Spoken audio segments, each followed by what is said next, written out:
salaamaaleykum mbokk yi ñu leen nuyu ku nekk tuuram ak santam di leen dalal ci studio iRadio ITV studio groupe emedia point com invest di am tamit mbégte di dalal ay kàngam di waxtaan te xamal soxal na réew mi xam nga ne barki démb am na lu ñuy def fii ci réew mi ñu ngi ko tuddee journée des armées nag bi ñu ko gisee gis militaires yi taxaw ñoom ñuy aar réew mi ci lépp te ku wax militaire wax citoyenneté wax discipline parce que loolu moo yore réew moo tax te ñëwaat ci thème boobu di xool fii ci réew mi service civique national naka lañ ko mën a gën a renforcer pour xale yi gën a xam seen réew gën a xam seen citoyenneté parce que ñëpp a ngi ñaawlu ci réew mi yarin xale yi léegi maanaam sénégalais yi seen bopp nañu taxawee ci mbirum bien public yi ñuy taxawee ci mbedd mi seen comportement indi na njeexital yu bari lépp loo bëgg teg fii ci réew mi même bu dee ay ramasse mbalit bu ñu nee sénégalais nii lañ koy jaaree su waaye def lu la neex lan la ñuy war a pour jubbanti loolu lan la ñuy war a pour jeunesse bi ñu gën leen tegaat ci yoon ñu gën a xam lan mooy yoon muy fii ci ndakaaru mu ci dëkk gox-goxaan yi yëpp concept nañu fii ndakaaru boo ñëwee fii léegi saret fas yi ngay xeexal ci circulation bi bu yeggee saret mbaam yi dugg bu yeggee saret fas yi dem ba palais ba gaare fa di wut ay client ndax réew mi il faut ñu xoolaat nañ ko tëggee nañ ko war a jubbantiwaat nañ ko war a maanaam defaraat bu baax te loolu nag mag yi ñoo ci war a jiitu laata sax ñu xam ne ñoo jiitu réew mi ñoo war a montrer exemple boobu moo tax dañu am mbégte di dalal colonel Antoine Wardini nekkoon directeur service civique national nekk tamit commandant de zone léegi nekk formateur au niveau service ASP loolu directeur des opérations ASP dala tamit kenn xam na mbirum jeunesse di Alioune Sow nekkoon président du conseil national de la jeunesse nekk tamit maanaam avocat nekk léegi directeur SAPCO ñooñu liggéey nañ ci ndaw yi xam nañu fan la ñuy war a jaaree moo tax tey dañu wàccee xalaat ci loolu colonel ñu ngi lay nuyu di la dalal di la laaj def nañu journée des armées am na Sénégalais yu bëri bu ñu defi reportage yaakaar nañu xëy na est-ce que dañoo war a duggal service militaire obligatoire gaa ci réew mi service militaire bokk na ci xamante ne obligatoire la waaye Sénégal du ko appliquer rigoureusement est-ce que service militaire boobu bu ñu ko defoon ci réew mi yaakaar nga ne yàqu-yàqu yu bëri yi dañ ko gis ci réew mi. yaakaar naa ko bu ñu ko defoon tey ci réew mi dana nag lu baax a baax ci réew mi parce que dama ko gëm man militaire la formé nañ ma gis naa suma morom yi ñu formé tam gis naa même ay soldats yu ñu formé seen jikko yi neex nañ ma lool waxuma ne ñoo gën citoyen civil yi waxu loolu mais am na benn formation bu ñu defal dañuy formaté bu ñu nekkee dans l'armée dañuy formaté de telle sorte que bu ñu génnee dañu nekk beneen genre citoyen loolu lu ko war a mooy encadrement bi ñuy topp bi ñu duggee armée bu ñu génne encadrement lu am solo la boo xoolee prytanée militaire élèves yi dañu leen di encadré boo xoolee armée dañu leen di encadré boo xoolee les pionniers même les mouvements de jeunesse encadrement boo leen xoolee ñoom ñëpp benn discipline bi ci am boo xoolee même les écoles de formation de football am na benn encadrement man loolu laa bëggoon tey inciter surtout ci encadrement bi la jeunesse sénégalaise doit être encadrée bu leen encadré yaakaar naa ne li ñuy ut si ñoom ak li ñuy yaakaar dañ ko gis ëllëg.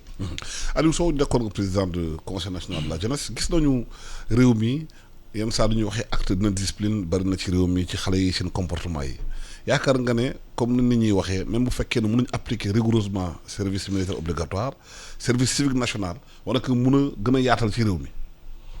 waaw service civique national war nañ ko gën a yaatal ci réew mi gën ko jox doole gën ko structuré jox ko aussi ay moyens pour mu déployer wu ndaxte colonel wax na ko ndaw ñi dañu soxla encadrement ku am encadrement am nga 90% en tout cas am nga possibilité am nga chance même boo réussirul sax mais nga mën yor sa bopp si yorin bu rafet donc jàpp naa ni tey thème bi nga proposé auditeurs yi di ko proposé sénégalais yi thème bu am solo la mu profité di nuyu ñëpp di jàpp ni tey waxtaan bi du waxtaanu politique du waxtaanu aussi boo xam ne ni dañ fiy joxe ay leçons mais waxtaan la boo xam ne ni tey dañuy def ay propositions pour que ndaw ñi soxla nañ ko te bu ndaw ñi soxlaa aussi baax na ñi nga xam ne ni am nañ si ay expérience ñu ñëw waxtaan si et xool nan lañ koy mën a doxale ab réew ndaw a ko yore gis nañ ci adduna bi yëpp ndaw yi ñooy fer de lance d'un pays de la jeunesse bu ñu bëggee def encadre jeunes yi naka lañ koy defee. mais encadrer jeunes yi yomb na il faut ñu créer ay structures yu mel ni service civique national bi nga wax wala même armée sax day encadrer ay xale. et am na ay structures yu bëri yoo xam mën nañ si dugal xale yi pour xale yi former leen encadrer leen won leen yoon bi ñu war a topp teg leen si yoon bu baax bi. man bi ma nekkee directeur service civique national mus naa waxtaan ak le premier ministre Abdoulaye Boun Mohamed Dionne. fekk ñu jógee woon ci vacances citoyennes yi mu gisoon lu xale yi doon liggéey parce que boo gisee luy xale yi liggéey ci vacances citoyennes yi da ngay kontaan xale yi lépp la ñu def loolu foo yaakaarul rek foo leen oo rek ñu ñëw liggéey foo leen oo liggéey bu rafet la ñu fa liggéey dañu fa liggéey boo xam bi ñu paree le premier ministre nous a félicité mu oo ma ñu waxtaan mi ne ko man premier ministre li ma lay ñaan rek mooy ngir yàlla dafa la ñuy benn centre de formation nationale benn centre de formation nationale wala le renforcement du civisme et de la citoyenneté parce que tey bi ñuy wax waxi xale yi crise de valeurs yaa tax tey ñuy wax tey. kon un centre de renforcement de la citoyenneté et du civisme serait vraiment pertinent nee naa ko defal ma benn ak Diamniadio yaatu na tabaxal li ñu fa benn ngeen teg li ñu fa ñun dañeen def tout pour que xale yi association sportive yi ñiy génne école élèves yi yëpp ñu fay aw pour ñu defalee benn module même les cadres supérieurs qui sortent des grandes écoles là. mun nañ aw ci centre boobu ñu defalee benn module même bu dul carrière militaire. mu nekk benn module boo xam de civil citoyen boo xam bu ñu ko jëlee ñoom man wóor na ne yàlla bu ñu fa jógee affaire dana dox parce que gëm naa ko lool gi nga bi ma nekkee DIRPA donc liggéey ak journaliste yi nga xam journaliste yi ñoo gën a mën a critiquer état wala armée ak affaire yu daan duñu wax et cetera man boo laajee journaliste yu bëri fii seen morom yu bëri jël naa leen yóbbu leen Kaolack dafa leen foofu benn imprégnation dugal leen ci armée bi ñu dund ci biir camp bi mu yóbbu leen ñu nekk comme ay soldats mu yóbbu leen comme ay soldats ñu dëkk fa pendant une semaine gis ni ñuy nelawee ni ñuy lekkee ni ñuy nettoyer ni ñuy liggéey gis lépp mais ñu leen ko ci lu leer ba pare defal leen formation militaire tuuti pendant une semaine mais journalistes yooyu boo leen ooyee te laaj leen ñoom ñëpp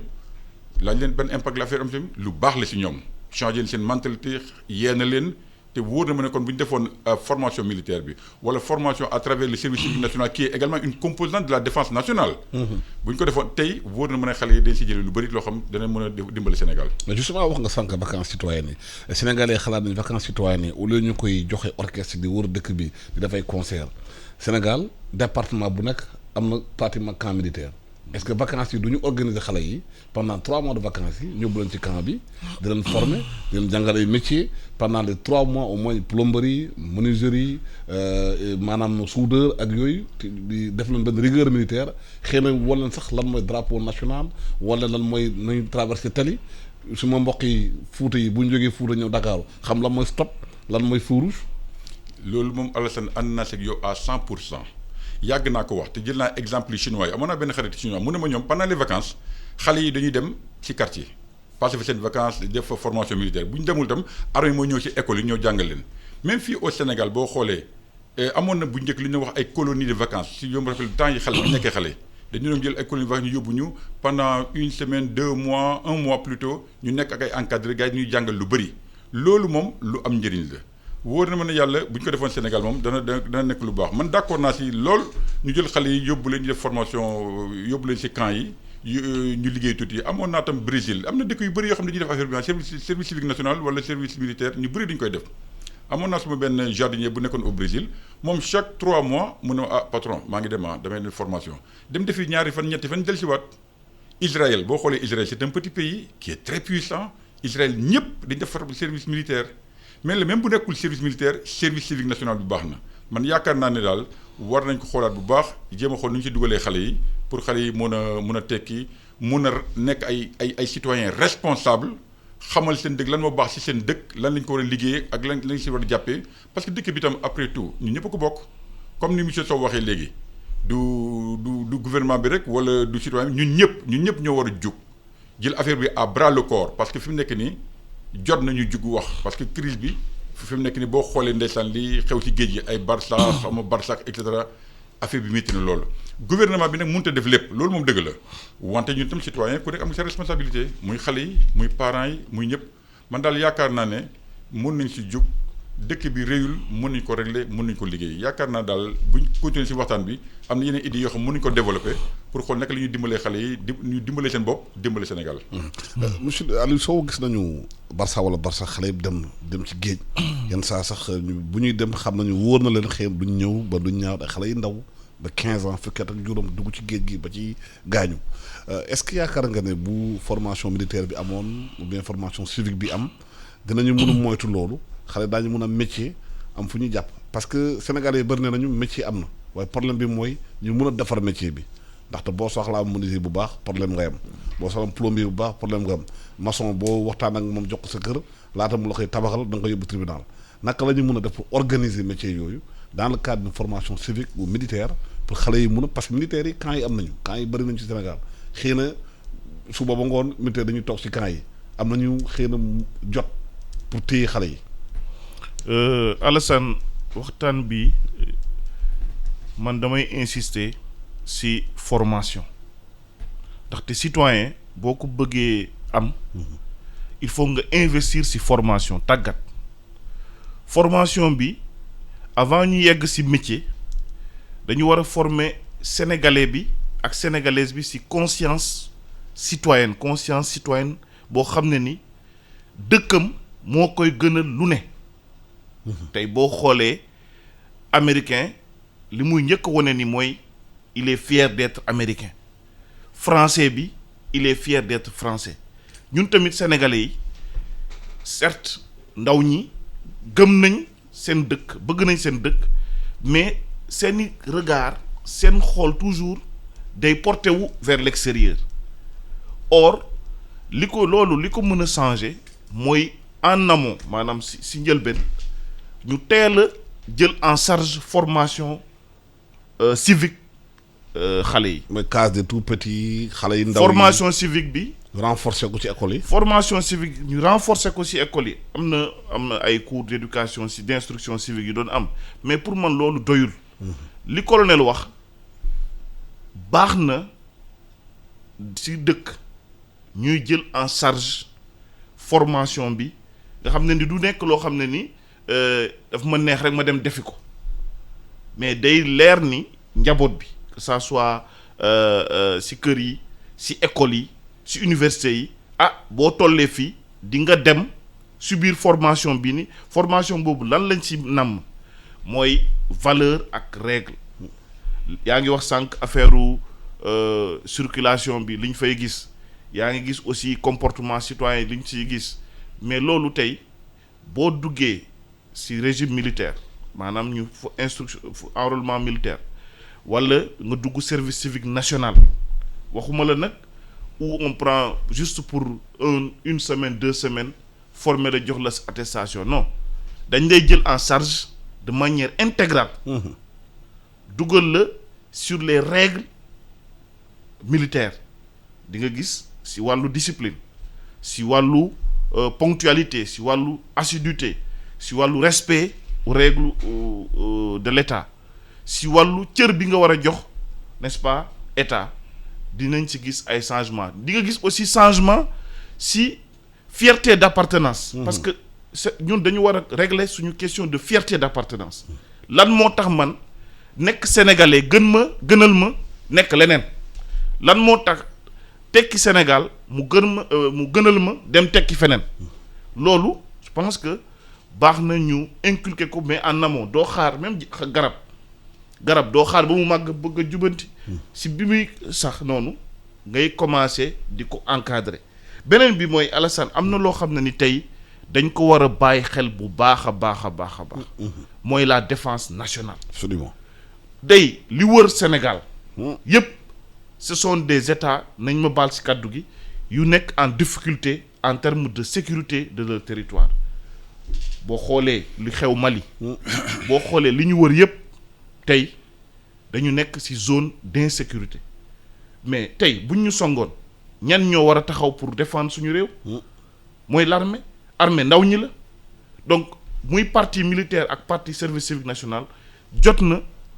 xam naa ni suñu njiit yi. parce que li nga ko am importance benn moment Burkina Faso bu ñu demee amay problème ba armée bi mënatul dëkku jihadistes yi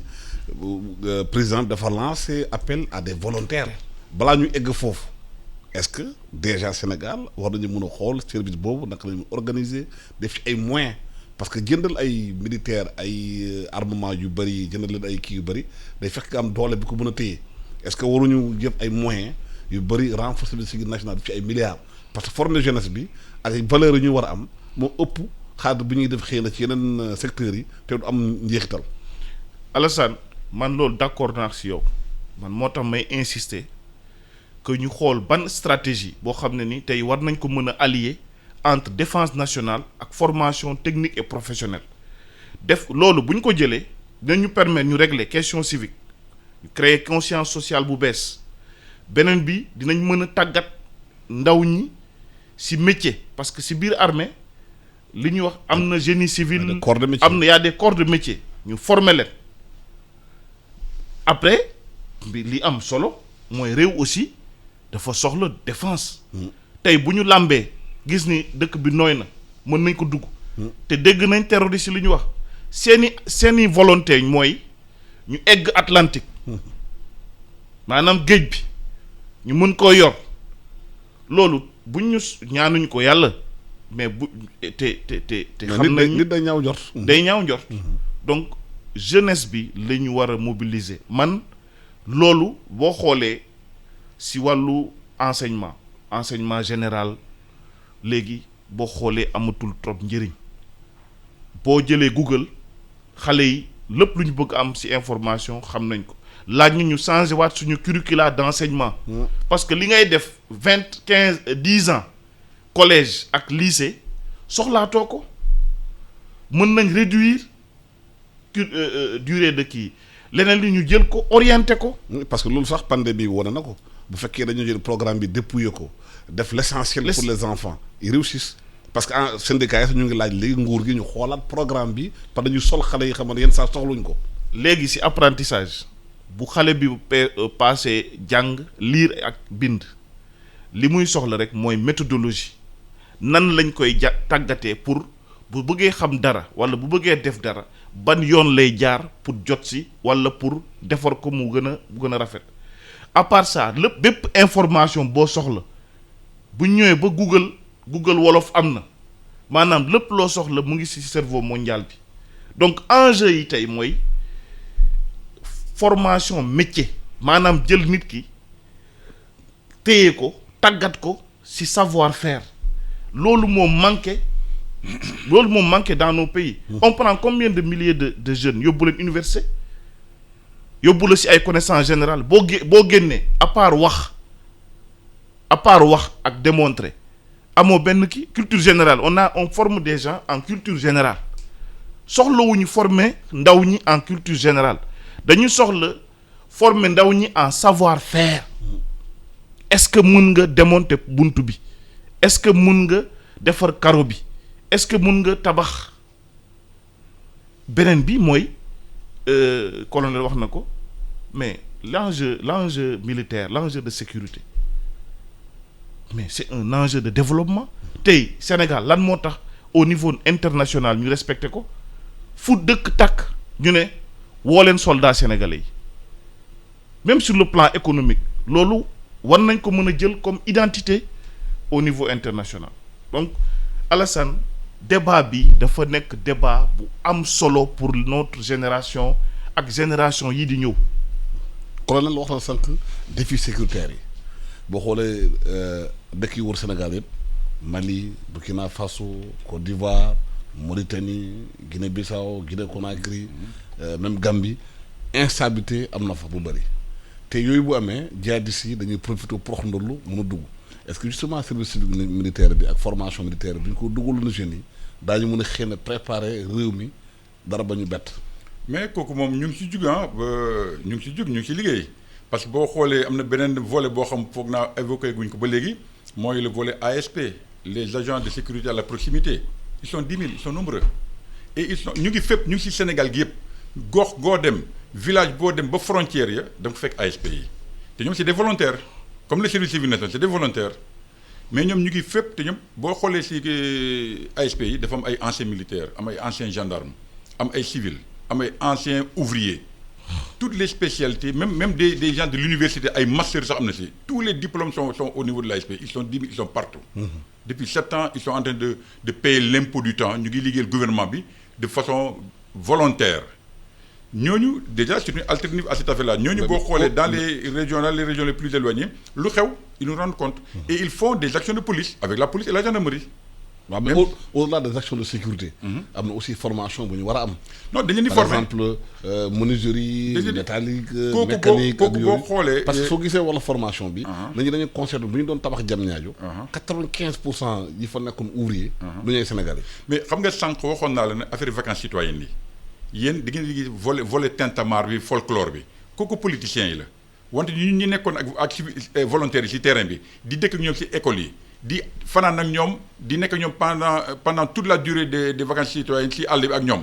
xale yooyu demuñ tintamarre defuñu xale yooyu dañuy ñëw di liggéey ci ay xale yu ndaw la ñu am doole te chaque camp militaire en tout cas bi ma nekkee directeur du service civique national man chaque camp militaire dama doon armée dama doon bind armée ñaan leen ñu yónnee ma ay encadrement militaire ci jeudi ay menuisier ay électricien ay peintre pour ñu jàngal xale yi liggéey bu ñu ñëwoon lu ñuy def dañuy diviser xale yi ay corps différentes corps ñi def menuiserie ñi def peinture ñi def maçon ñi def plomberie kooku def nañ ko Fatick def nañ on réhabilité nañ ay écoles yu bëri ay édifices yu bëri dans le Sénégal là yéen côté boobu foog naa duñu gis parce que politique bi mooy wax rek. loolu dama koy dëggal. systématiser loolu. systématiser def ay moyens. xamante dafay doy. vacances bu nekk on prend en charge les jeunes des quartiers comme par exemple aujourd'hui boo gisee àdduna Suisse dëkk bu nekk mel ni Suisse bu amee léegi force am doole Suisse du affaire xaalis bu bëri xëy na banques yi bëri na fi. mais formation professionnelle bi dafa am doole. Allemagne loolu moo tey économie am. est-ce que Israël ak ñëpp war nañu mun liggéey ci loolu. mais moo tax ma ne la bi ma nekkee directeur service civique national waxoon naa ak le président des maires du Sénégal Alioune Sall si boppam la le frère du président la ne woon naa ko monsieur le président rassemblez-moi les maires ñu toog waxtaan bu fekkee d'accord nañ on vous forme des volontaires ñu former leen ay volontaires ku nekk gox gu nekk région département bi ñu def la ay volontaires ngeen am seen détachement de volontaires yoo xam dañ leen di former ñu leen di liggéeyal. parce que effectivement affaire bi warul nekk fii Dakar rek ñu nekk service civique Dakar rek dañu war a dans région bu nekk département bu nekk ñu am seen indépendance au point de vue volontariat ñu am seen gars yoo xam ne di leen former dans les différents corps de métier ñu leen di liggéeyal comme dans l'armée comme armée moom ay corps de métier gars yi di liggéey fii di liggéey ay te loolu xale yi bëgg nañ ko xale Sénégal yi ma gis man bi ma nekkee service civique national ak xale yi ma gis dans l'armée sénégalaise la ak ñi ma gis actuellement à l'ASP xale yi liggéey rek lañ bëgg ku ne bëgguñ liggéey dañuy wax lu leen neex dañoo amul moyen peut-être amuñ moyen wala amuñ ku leen di dimbali wala ku leen di encadrer wante xale yi actuellement xoolal au niveau du volontariat service civique national li ñu di fay bu ma la ko waxee da ngay daw bon du salaire tam. pécule la même au niveau de l'ASP pendant 7 ans ñu leen di paye benn indemnité ba léegi da xale yaa ngi liggéey xale yi bëgg nañ liggéey man nee naa gars yi je peux mettre ma main au feu sénégalais bu ñu ne bëggul liggéey oo leen ko ngeen fay ko 100 000 francs 200 000 francs ngeen xool ndax dina liggéey wala du liggéey xale yi dugg ay gaal dem di rey seen bopp si barsak mais parce que dañu amul benn possibilité wala dañu amul ku leen di orienter comme ni soo waxee amul ku leen di guider amul ku leen di encadrer pour wala ne affaire baa ngi fi mën nañu fi liggéey mais encadrement formation bi ñu dugg armée ku dugg armée te yàlla xam ne chaque année dañuy recruter ay volontaires chaque année dañuy libérer ay gars ku dugg armée balaa ngay génne dañ la defal lu ñuy wax formation de qualification en emploi balaa ngay génne dañ la former benn métier n'importe quel métier dañ la ko former service civique national itam pendant seen déploiement yi vacances citoyennes yaag yooyu dañ leen di former itam l'armée les forme même bu dul loolu sax au niveau des CEDEPS on les forme également à la sensibilisation à la communication boo demee ci centre yu bëri préfecture yu bëri région de gouvernance yu bëri dafa gis ay volontaire service civique national wala volontaire ASP ñu ngi ko di liggéey de façon bénévole ñu ngi yore administration ay chauffeur ay dactylo ay sécurité y a beaucoup de métiers xale yi ñu ngi fi bëgg nañ liggéey ñun kay léegi ñun ci responsabilité ñun mag yi ñun kilifa yi ñun gouvernants yi ñoo war a xool naka la ñuy def ba dimbale xale yi ñu mën a liggéey boo xoolee Sénégal ba tey jii ñuy wax ne am nañ volontaire mais amuñ benn loi sur le volontariat ba tey amul on a une loi sur la création du service civique national mais amul benn loi sur le volontariat et pourtant il y a beaucoup de partenaires au volontariat qui sont là qui veulent participer mais il faut qu'il y ait une loi d'orientation ñu xam naka la ñuy liggéeyee waaw critiqué wu ma kenn wante dama ne xale yi bëgg nañ liggéey te am nañ jeunesse bi comme ni nga wax léegi jeunesse bi c'est une bénédiction chance pour le Sénégal on a des jeunes très bien formés qui sont physiquement forts qui sont engagés et wane nañ seen bëgg-bëgg pour liggéeyal seen dëkk wante amuñ chance bi xoolal bu ñu amee recrutement militaire chaque année am recrutement militaire plus de 50 000 jeunes yi dem di fëgg ci porte yi di xuloo di xeex di buuxante pour mën a dugg armée mais boo xoolee le budget ndeysaan ne nous permet pas de prendre tout le monde. mais justement on prend une petite parce que partie. foofu la ñu war a réorienter moyens yi renforcer déjà les moyens de recrutement jox leen xaalis bu bëri pour ñu mu recruter xale yi parce que xale yi tamit volontaire baax na gaa waaye xale yi bu ñu duggee dañoo bëgg am salaire liggéey mun a yore seen njaboot. ñu jël xaalis réew mi orienté ko ci jeunesse bi investir ci jeunesse bi ci service civique national boo demee ci camp militaire yi comme ni mu ko wax ci département yi centre de formation yi ñuy wax lëkkale ko ak militaires yi. ñu mën a aussi dans les camps militaires créer ay centre de formation xamante ne nekk na parce que boo amee militaire nekk ci gox-goxaan yi xëy na demuñu guerre defuñu dara paix am na fi mais ñoom il faut ñu utiliser leen pour ñu njëriñ réew mi. Loolu dama koy confirmer Alassane balaa may delluwaat si analyse boobu damay wax rek ni colonel wax li colonel wax si vacances citoyennes dafa am solo am na aspect boo xam ne ni loolu mënta ñàkk si ndaw mooy maanaam loisir. mais si biir am na ay formation yu am solo yu ñuy def gis naa Croix-Rouge def formation au secours au premier secours def nañ bi ñuy def la grande muraille verte ay jeunes ñooy dem def ay camp de jeunesse di participer au reboisement donc am na lu bëri loo xam ne ni service civique national mu ngi koy def léegi pour delluwaat si nan la ñuy mën a organiser waatee moyens yi pour enrôler le maximum de jeunes. si armée bi ak service civique national. ba ñu bëri. service civique national maanaam tey dañ ko war a renforcer en moyens renforcer aussi en moyens. li nga xam ne ni mooy. financier humain pour que question même la question de l'emploi foofu mën nañ fa jaar. régler ko. parce que ñu ngi wax ni problème d'emploi génne nañ fi ay rapport di ko évoquer mais boo seetee ci biir y a un réel problème de qualification wax nga ko sànq bu ñu demee ci yenn chantier yi dañuy ñëw gis ni y a beaucoup d'étrangers yoo xam ne ni ñooy jël yenn position yi et pourtant ñun dañu nekk ci dëkk boo xam ne ni ci wàllu métier dañu xarañ. mais am na benn période boo xam ne dañu jël lu bëri ñu orienté ko ci wàllu formation au métier de service maanaam conseil consultant wax ju bëri rek. or marché bi permettrul ñëpp accéder ci kiiwu consultance yooyu donc li nga xam ne ni tey état bi mënul ne man lii du sama responsabilité. quel que soit alpha bu problème amee immigration clandestine bi nit jël xaalisam liggéey dajale ay 1 million 500 2 millions mu tey ko dem jox ko nit nee ko yóbbu ma xam nga loolu de responsabilité état am nga déjà loo xam ne ni mën na démarrer dara nga bàyyi loolu nga ne damay génn. boo génnee tamit dara bu la dalee ñu ne non état bi la donc état mënul daw responsabilité am si loolu comme mënoo daw sa responsabilité si sa njaboot mais jëlal décision yu forte yooyu mooy man je rêve de voir ñu def pour une période boo xam ne ni day nekk période. pour que dividende démographique parce que ñu ngi tudd dividende démographique dañu ne ci àdduna bi Afrique moo ëpp jeunesse Afrique mooy le continent qui reste à être développé mais Afrique la aussi boo xam ne ni jeunesse bi am na problème éducation am na problème formation. fu ñu toppatoo bu ñu ñëwee ba à l'arrivée boo moytuwul li waroon nekk dividende démographique li waroon nekk chance ci ñun day nekk catastrophe. bombe sociale lay nekk. gis nañ li xew récemment à Lagos au Nigeria ak yeneen dëkk yi ñu ne donc il faut que ñu orienter les moyens vers la formation technique et professionnelle l'éducation de ces jeunes là pour que opportunités yi nga xam ne ni Afrique dina ko am na ko déjà gis nañ tey boo demee ci aéroports yi au niveau de tous les aéroports de l'Afrique da ngay gis ay groupes chinois asiatiques yuy dugg. Inde, pour ut Inde et Pakistan ñu ngi ñëw pour ut liggéey. donc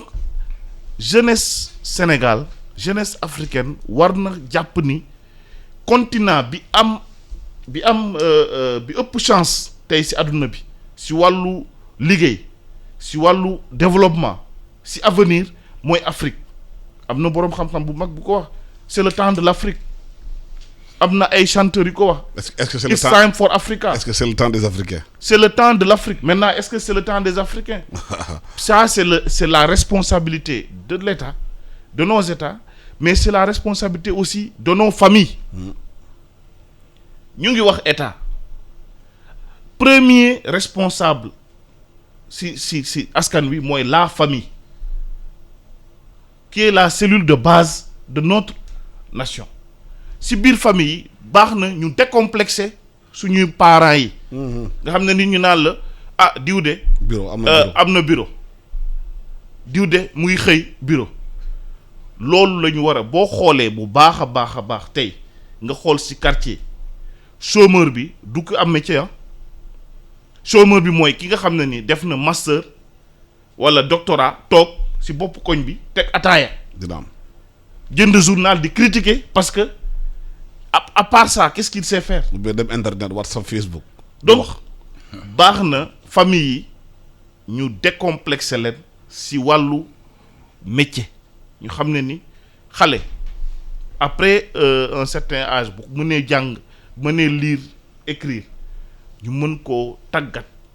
ci ay valeurs citoyennes dem armée walla ñu mën ko tàggat ci métier. te loolu je pense que dina jàppale suñu réew. yéen a ngi déglu iRadio di déglu invité matinal di rappeler suñu invité Alioune Sow nekkoon président conseil national de la jeunesse nekk directeur SAPCO ak colonel Antoine Wardini nekkoon commandant de zone nekkoon ancien président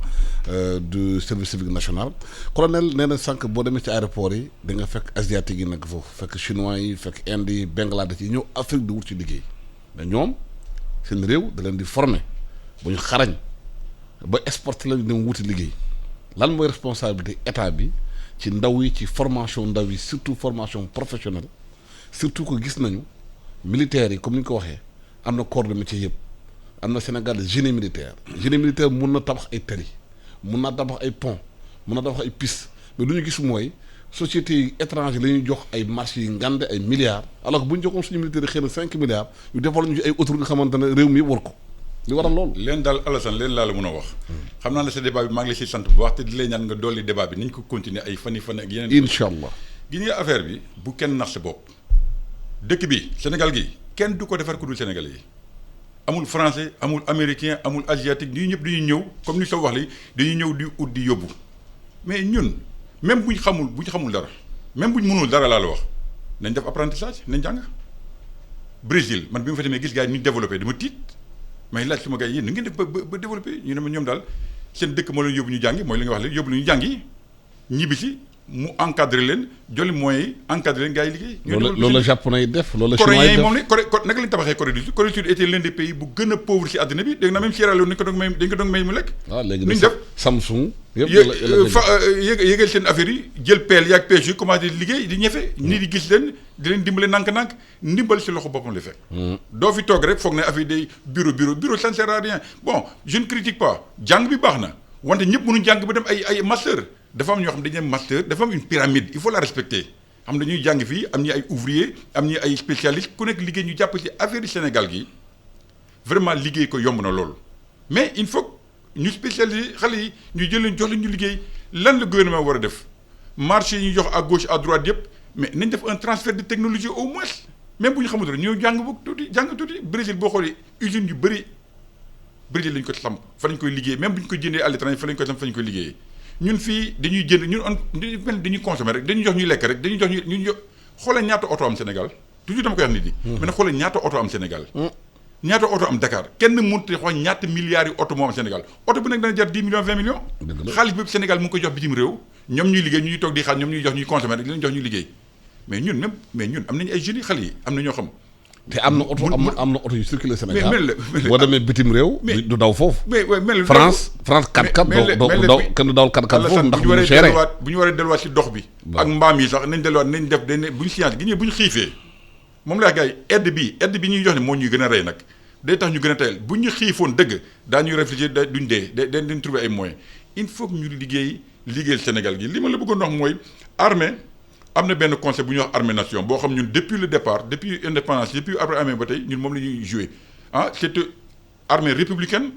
même bu ñu yàlla mayee jàmm alhamdulilah amuñ guerre ak pays mais quand même ñu ngi liggéey si biir di liggéey ak population di liggéey ak suñ njaboot di liggéey xale yi di leen di dimbale fu munti am problème dans ce Sénégal là armée fa muy question sécuritaire muy question inondation muy question faim muy question santé fépp armée fa pour dimbale et c'est notre métier boo xoolee indépendance. mais réew mi soxla na armée bi ci prise en charge de la jeunesse. mais moo tax ma la bi demee par exemple xoolee rek encadrement bi ñu leen defal pendant la préparation du défilé et cetera xale yi ñu leen di encadré topp leen boo leen gisee le jour ñu défilé booy défilé da nga foog ne ay école militaire lañ te pourtant du ay école militaire encadrement bi il faut que moom tant que encadré wul xale yi affaire bi dox loolu moom il faut ñu bàyyi si xel affaire immigration clandestine bi ñuy wax nii mais immigration bi lu bon la dafa ñaaw dafa salte sax dafay tilima sax image Sénégal suñ doom yi dem di dee si géej boo gisee dem mag ndox te ne image gars yi nii dee si géej mais loolu mën nañ ko bañ a mën nañ ko éviter ni soo wax léegi actuellement c'est le temps de l'Afrique actuellement Afrique am na ay possibilités yoo xam xale yi war nañ fi mën a toog defoon naa fi benn programme de tournée bi mu nekkee service civique national ñu ko naan promotion de la citoyenneté et du civisme defoon naa ay dans les régions là di wër fu nekk mais wax xale yi mu ne xale yéen ñun yàgg nañ jooy suñu maam yi yàgg nañ jooy suñu bàyyi yàgg nañ jooy amuñ dara ñu ne Sénégal amul dara dañ ko tàmme ba yóbbu ni amul dërëm amu fi on est pauvre mais on n'est pas pauvre on n'est pas pauvre bu ñu toogee bu ngeen fi toogee tey nag yàlla mel na ñu or feeñ na pétrole feeñ na yu bëree ngi feeñ bu ngeen continuer di dem bitim réew di immigré di dem tubaab yi ak chinois yi di ñëw di jël mais ñun kon kañ ñuy développé lii suñ mbokk yi amuloon yàlla mel nañu léegi am nañ ko am nañ ressources yu bëri léegi wóor na Sénégal yi mais toog leen fi ñu liggéey mais toog leen yéen formé wu gouvernement bi itam dimbale xale yi formé leen ñu jël liggéey bi liggéey ko parce que buñ ko jëlul xale yi continue di dem ñii di ñëw di jël ñun kañ ñuy développé il faut ñu jël suñu bopp. waaw ki mel ni Doudou Sarr nekk IORD Fall dafa am benn concept bu mu naan bu ñu ko defee ci réew mi xëy na réew mi génn ci jafe-jafe yi dafa ne commande publique bi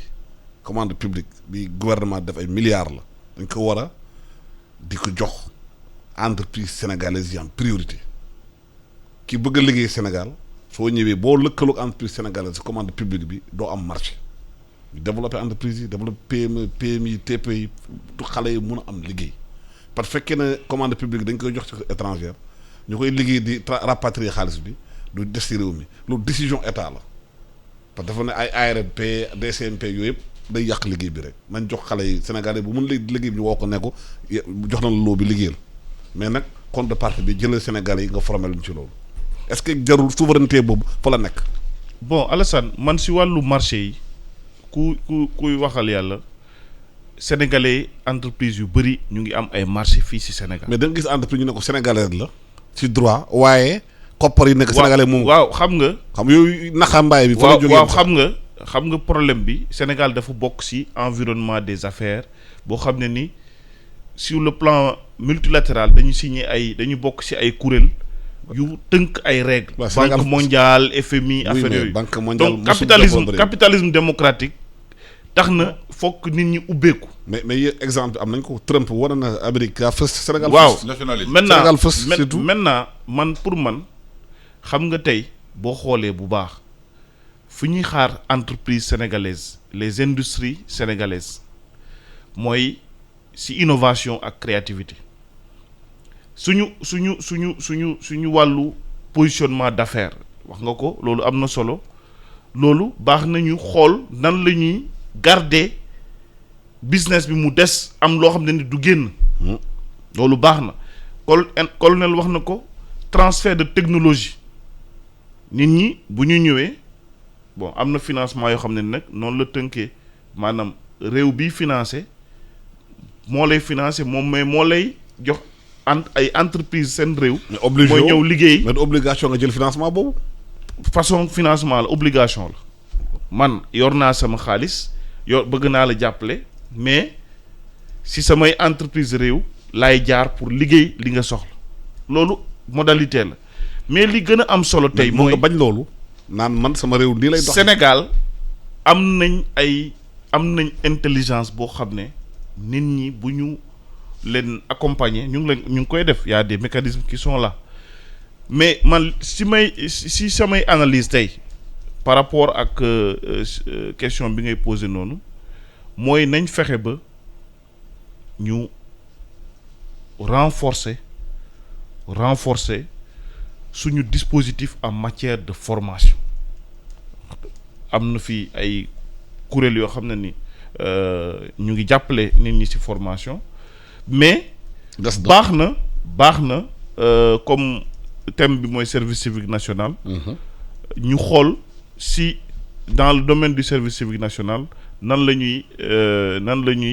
gën a jàppale ndaw ñi mais Alassane service civique national colonel wax na ko sànq def na ay formation pour des jeunes service civique national def na tournée service civique national am na solo ci réew mi mais ndaw ñi aussi foog ñu comprendre ne si seeni trajectoire am na période boo xam ne ni du période du xaalis parce que le problème majeur mooy bu ñu jiitalee yow nga mu ñëw à peine 20 ans 21 ans 22 ans soxla nga jiital ni dugal naa lii foog ma am xaalis léegi moo tax baax na aussi ndaw ñi ñu sensibiliser leen ni faut pas mettre d'abord l'argent en avant nañ def en avant mooy nan laay fexe ba avant may am 30 ans ma am formation bu dëgër si métier bu may jox possibilité mu dund fi ba 90 ans exemple mais tey état bi aussi yenn saa yi day dellu ginnaaw parce que day gis ni bu xasee lancer benn affaire pour ndaw ñi premier réflexe bi mooy ana xaalis bi may am. waaw ba état bi bu woon exemple bi ñi xam ne ñoo ŋànk réew mi bu ñu wane ñoom réew mi wala gën a ñor que ñoom tamit le accaparement du pouvoir ak les ordres du pouvoir xale yi xëy na am sens boobu aussi. parce que boo jiitee nit da nga koy woon exemple. loolu laa la wax man la. xale suivre la non ma ne xale si kër yi wax naa sànq responsabilité famille yi wax naa aussi responsabilité état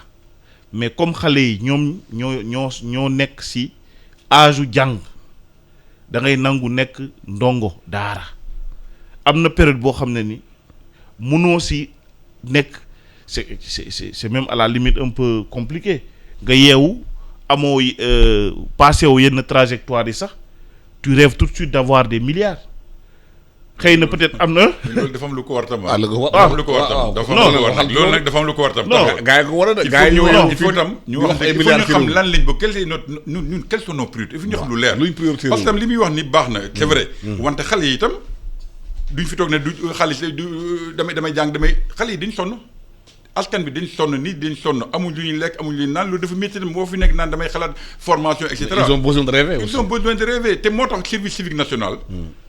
ak ASP itam boo leen xoolee ak armée sax bu ñu jëlee ay volontaires ay xale yu ndaw nga xam amuñ salaire c'est pas des embauchés. c'est des volontaires li ñu jox lu mel ni pécule.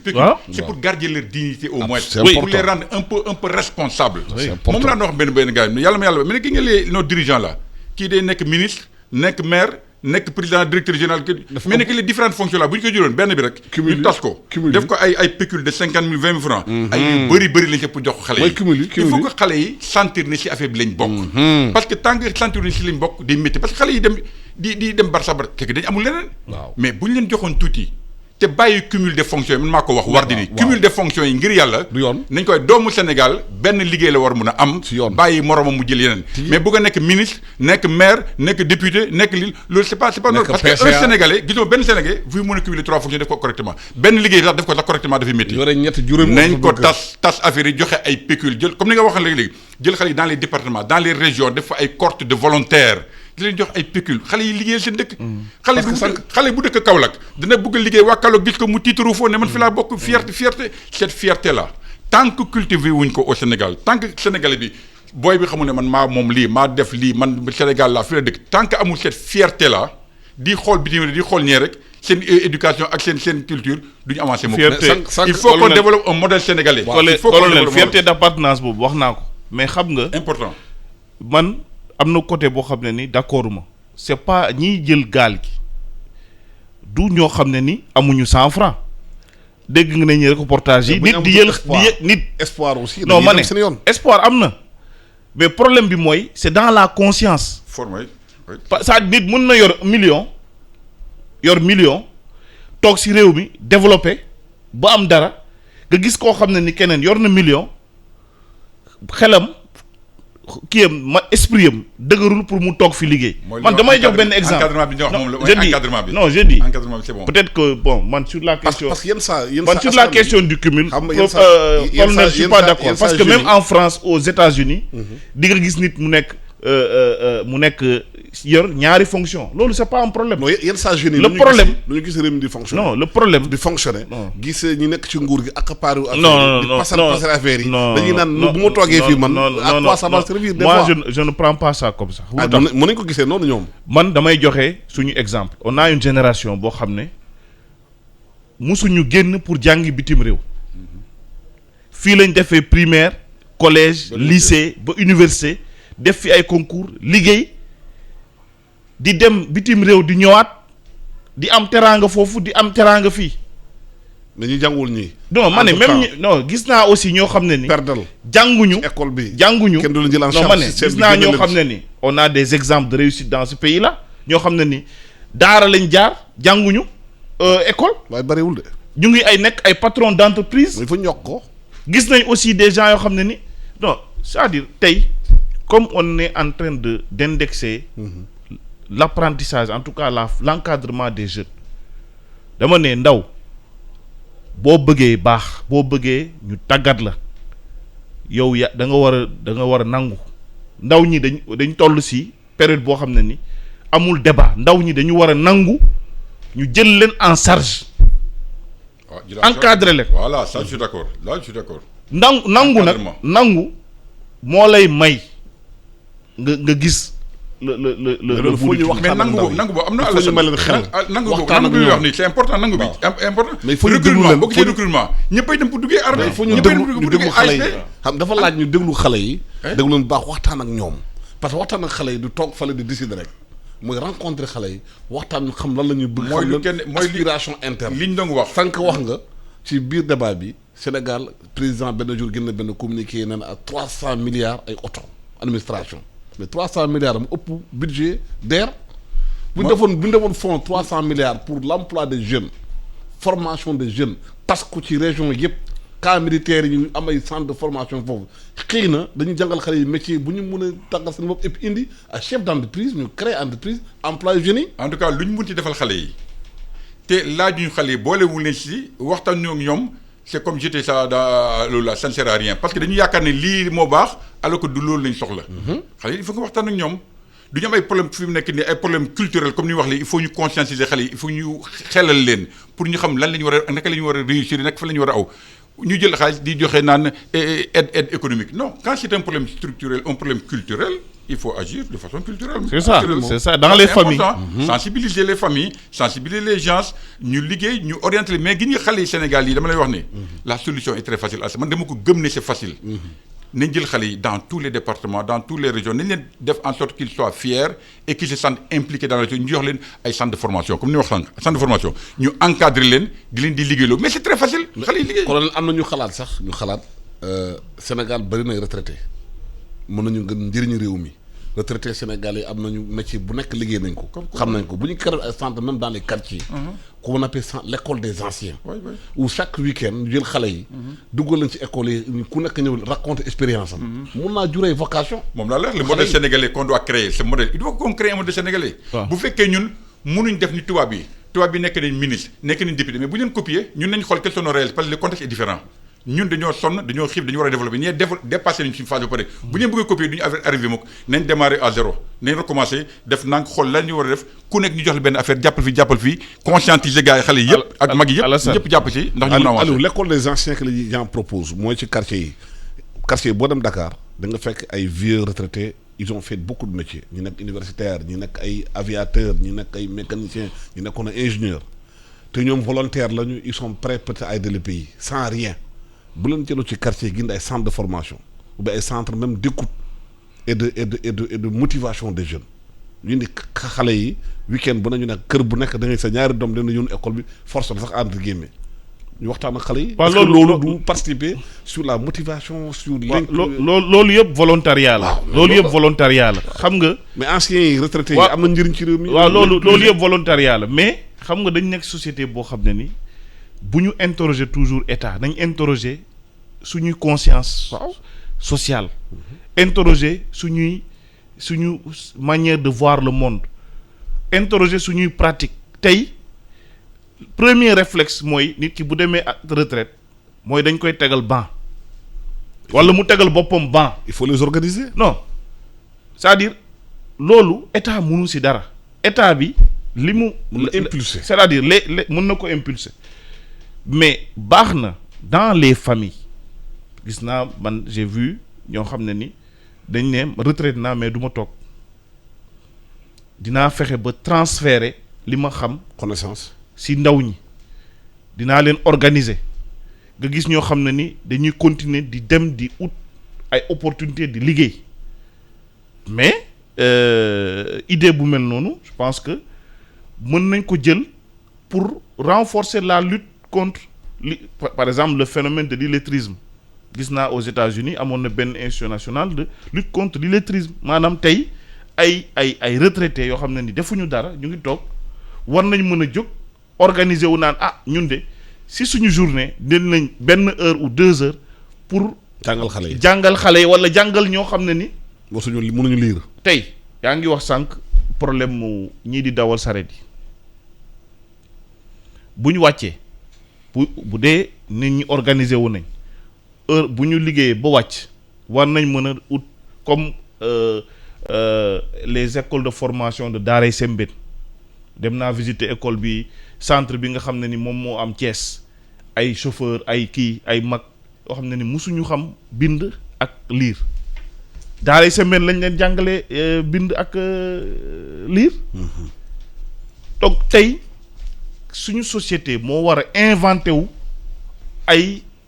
système de solidarité pour que ñu mën a avancer. amoon na dans les écoles bi nekkee xale. amoon na dans les écoles yàgg na bëgg ñu fàttali li ñuy wax le système internat dans les écoles. oui internat boobu. ça marche très bien excellent système. ça marche très bien parce qu'on encadre les enfants. ce système internat moo nekk tey ba tey Prytanée militaire boo ko tey dañ leen di encadrer dañuy jàng pare ñu jëlee encadrer leen dem en révision et cetera mais loolu moo amatul. c'est-à-dire y a un délitement boo xam fi mu nekk nii mari d'Italie. est-ce que il faut qu'on revienne. de problème d'organisation au fond. question d'organisation la question de volonté politique la certainement également mais tam question de responsabilité de tout un chacun.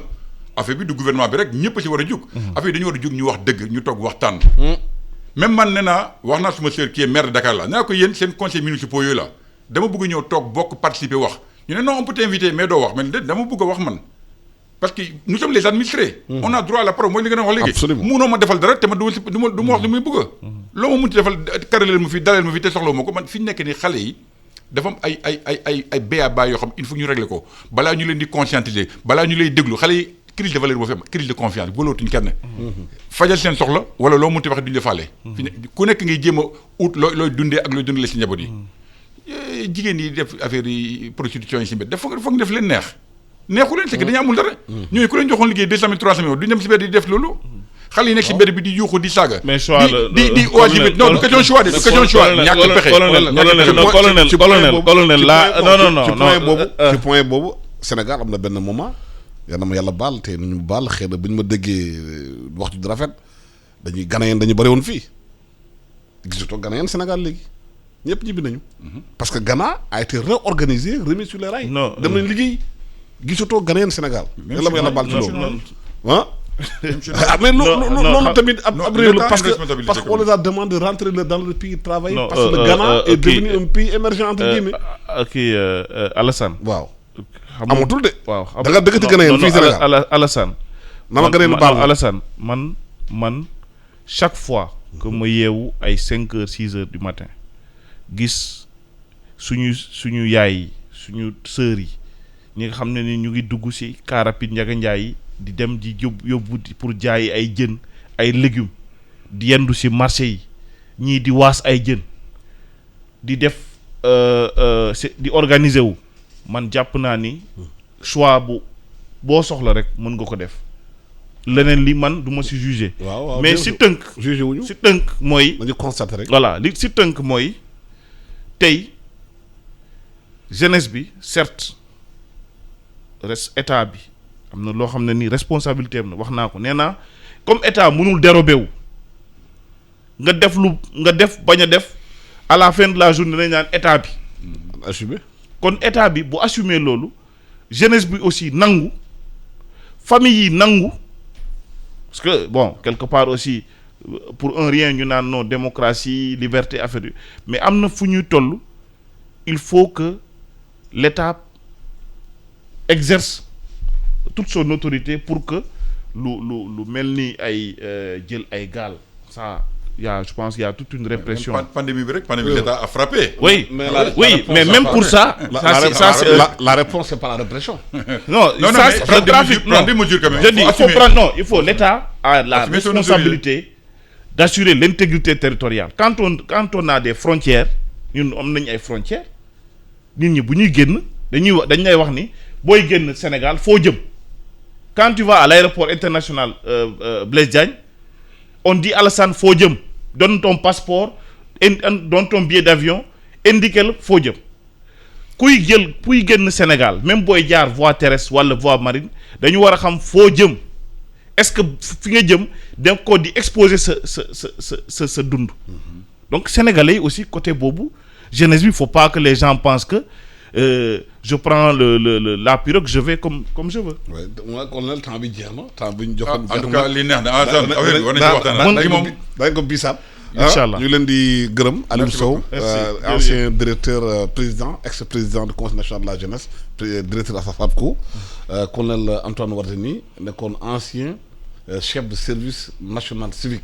directeur du service civique national. léegi état bi na jël xaalis bi jox ko ndaw yi former leen